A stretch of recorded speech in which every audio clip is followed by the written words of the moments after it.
Cordia. My name is Páirtí Quinlan and I'm Deputy Leader of the National Party, and today I'm standing in Arbour Hill. It's the site of the graves of the leaders of the Easter Rising in 1916. This site is sacred ground for all Irish nationalists, particularly on this day, because it was on the 24th of April 1916, on Easter Monday, when the Rising began.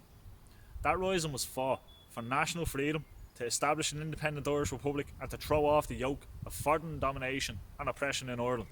In 1916, there were those who identified as nationalists but who wanted a watered down strategy of supporting Britain in its imperialist war against Germany, in the hope that afterwards we may be granted a limited form of home rule. Today, we see many such characters in Ireland, the sorts of people who claim to be Republicans or nationalists but who fundamentally reject the cultural and ethnic uniqueness of the Irish nation. Recently, for example, in North County Dublin and Swords, a Sinn Féin candidate distributed leaflets that said Sinn Féin will ensure a rules-based system that is fair, efficient and enforced with proper communication with communities. This leaflet is a complete distortion and misrepresentation. It's an effort to deceive voters into thinking that if they want mass immigration ended, that Sinn Féin will do it.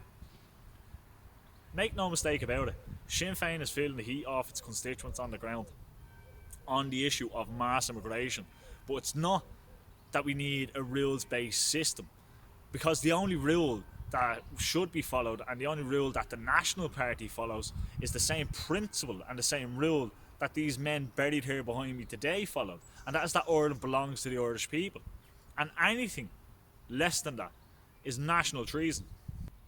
The men and women who fought in the Easter Rising fought for free Ireland. They fought for a nation state with full sovereignty.